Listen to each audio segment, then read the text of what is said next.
Mga kapuso, nandito pa rin po tayo ngayon sa may PNP Custodial Center sa loob mismo ng Camp Crame kung saan nakadetain ngayon si dismissed Bamban-Tarlac Mayor Alice Go. Sa ngayon, nakikita po natin tahimik po yung sitwasyon, wala masyadong mga movement. Pero mayat mayami nakikita tayong mga police personnel na nag-iikot dito at napakahigpit din po ng seguridad na ipinatutupad dito mismo sa PNP Custodial Center dahil nga po sa sinasabing death threat nitong si Alice Go. Kanina rin po ay sinabi ni PNP spokesperson Police Colonel Jean Fajardo na hihintayin nila yung magiging desisyon ng korte dahil nga po meron na rin pong warrant of arrest itong si Alice Go na paglabag sa Anti-Graft and Corrupt Practices Act. So ang mangyayari po ngayon mga kapuso mula rito ay babalik po ang mga authorities sa Tarlac Regional Trial Court para po ibalik yung warrant of arrest at ito po ay patunay na na-serve na nila yung warrant of arrest na yon dun sa subject nila na si Alice Go.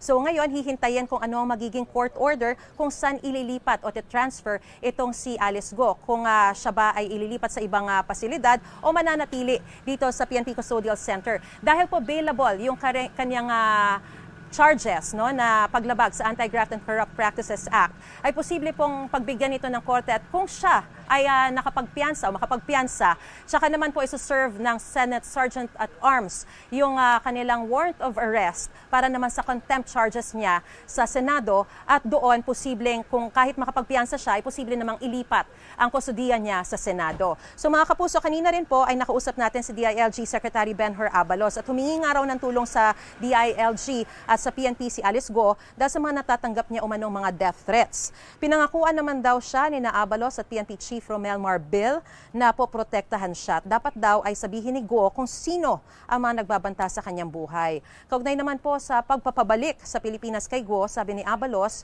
kahapon binigyan daw sila ng hanggang 1:00 na madaling araw na Indonesian authorities para kunin si Go. Kung hindi raw ito nasunod ay pakakawala ng Indonesian police si Go dahil wala naman daw siyang kaso roon at posible silang makasuhan naman yung mga authorities doon ng illegal detention. Kaya humingi raw ng tulong si Abalos sa kanyang kaibigan na si Mr. Chen para gamitin ang kanyang private plane para masundo sa Indonesia si Go.